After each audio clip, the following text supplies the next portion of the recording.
Meu pai me humilhou na frente de toda a família no jantar de aposentadoria dele. Ele levantou o copo, fez um brinde e disse que só os filhos que o fizeram sentir orgulho eram verdadeiramente dele. Então ele olhou diretamente nos meus olhos e mandou eu ir embora. Mas o que aconteceu depois mudou tudo, porque meu marido se levantou e revelou algo que nem eu sabia. Ele tinha documentos que provavam que meu pai estava me usando há anos. E isso era só o começo. Porque quando meu irmão descobriu a verdade, ele fez uma escolha que destruiu nossa família para sempre. Tudo começou 3 semanas antes do jantar.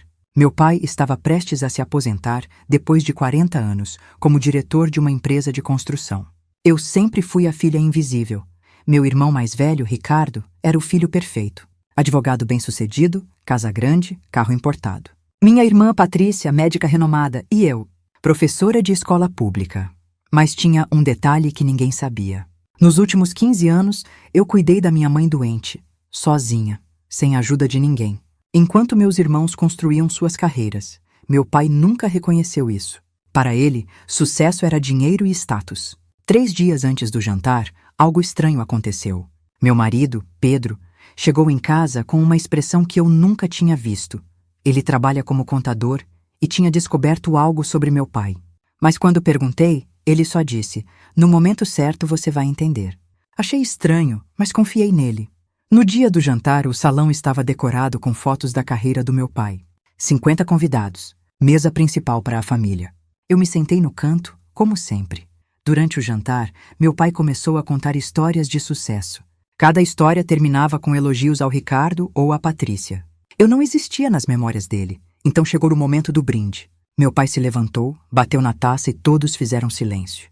"Hoje celebro não apenas minha aposentadoria, mas minha família", ele começou.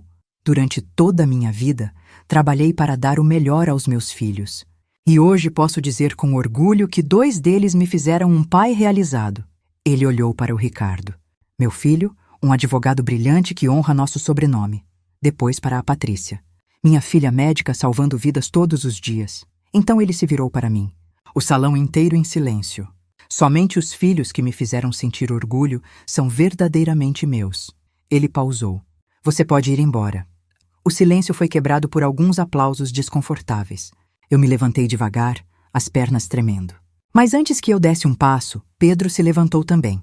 "Senhor Roberto", ele disse em voz alta, "antes da sua filha sair, acho que todos aqui deveriam saber de uma coisa."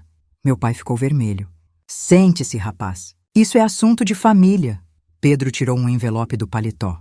"Engraçado o senhor falar de família, porque descobri que o senhor tem usado o CPF da sua filha há 5 anos para desviar dinheiro." O salão explodiu em murmúrios. Meu pai bateu na mesa. "Isso é mentira. Como ousa?" Pedro abriu o envelope. "Tenho aqui cópias de todas as transferências bancárias. O senhor fazia ela assinar papéis dizendo que eram da escola. Mas eram procurações e contratos." Ele se virou para mim. "Ana, lembra daqueles documentos que seu pai pedia para assinar? Sua filha pode ser professora, mas é ela quem aparece como responsável por várias transações suspeitas. Tudo para o senhor não sujar o próprio nome." Meu irmão Ricardo se levantou. "Isso é ridículo. Meu pai nunca faria isso." Pedro jogou os documentos na mesa. "Verifique você mesmo. Advogado brilhante como você vai reconhecer as provas." Ricardo pegou os papéis. Seu rosto foi perdendo cor conforme lia. Patrícia também se aproximou. Os dois se entreolharam. Era verdade. Tudo verdade. Meu pai tentou pegar os documentos, mas Ricardo segurou sua mão. "Pai, o senhor usou a própria filha. Isso pode dar problema sério para ela." "Por quê?" "Vocês não entendem", meu pai gaguejou. "Eu fiz isso pela família, para manter nosso padrão de vida. Para pagar a faculdade de vocês dois?" Foi aí que a segunda bomba explodiu. Pedro continuou. "E tem mais. Sabe quem pagou o tratamento da mãe de vocês por 15 anos? Não foi o plano de saúde que o senhor disse ter. Foi sua filha. A professora. Ela pegou empréstimos no banco, vendeu o carro, trabalhou em 3 turnos. Enquanto o senhor economizava, ela se endividava para salvar a própria mãe." Patrícia começou a chorar. "Ana, é verdade?" Eu apenas assenti. Nunca tinha contado para ninguém. Achava que era minha obrigação como filha. Ricardo largou os papéis e veio até mim. "Por que você nunca disse nada?" "Porque vocês estavam construindo suas vidas. Eu não queria atrapalhar." "Atrapalhar?" Ele me abraçou. "Você sacrificou tudo e nós nem sabíamos. Perdoa, Ana. Perdoa por todos esses anos. Patrícia se juntou ao abraço, chorando. Meu pai ainda tentou se defender. Eu sou o patriarca desta família. Tudo que fiz foi por vocês. Mas agora ninguém mais escutava. Os convidados começaram a sair constrangidos. Foi então que Ricardo tomou a decisão mais difícil da vida dele. Ele olhou para nosso pai com seriedade. O senhor vai ter que resolver isso. Como advogado, vou ajudá-lo, mas apenas para proteger a Ana. Ricardo, você não pode fazer isso comigo. Sou seu pai.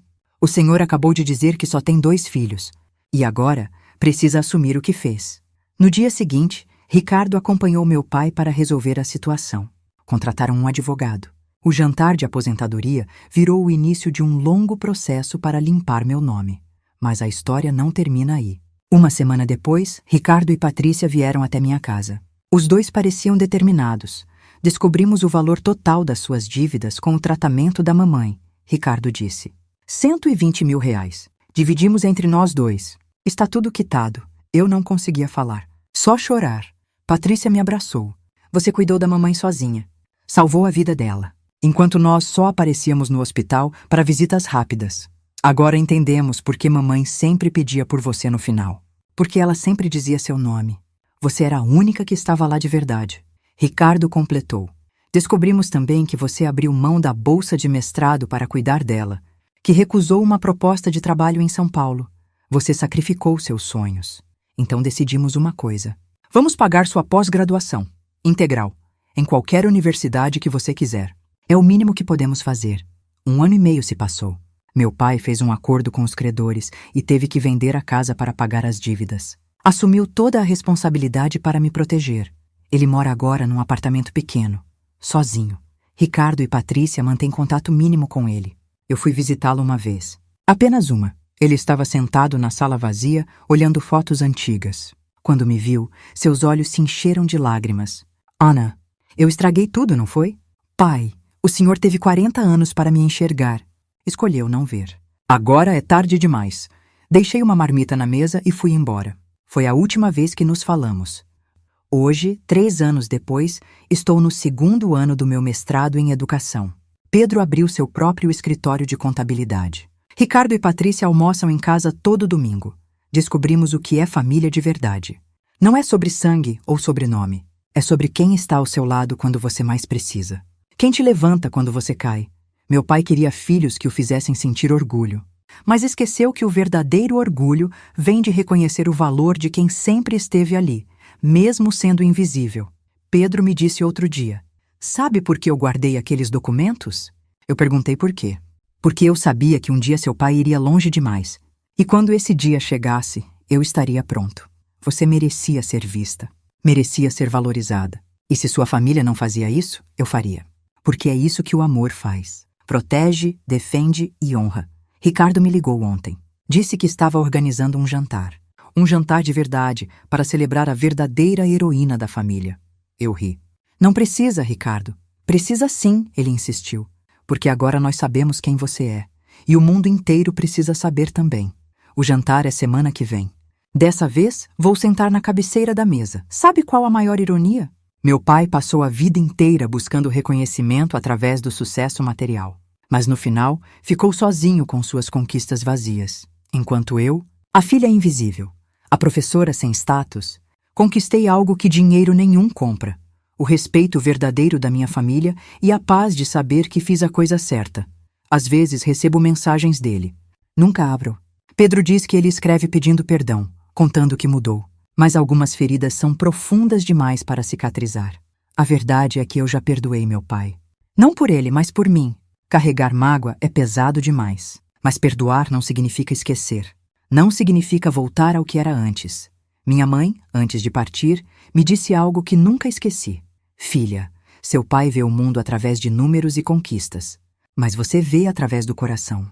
Nunca mude isso. Ela estava certa. E foi exatamente isso que me salvou. Porque enquanto meu pai construía seu império de mentiras, eu construía algo real. Uma vida com propósito e amor verdadeiro. Então, se você está aí, se sentindo invisível, desvalorizado, esquecido, saiba que seu valor não depende do reconhecimento dos outros. Seu valor está no que você faz quando ninguém está olhando. Porque no final, a verdade sempre aparece. E quando ela aparecer, certifique-se de estar do lado certo da história. Do lado do amor, da honestidade e da coragem de ser quem você realmente é.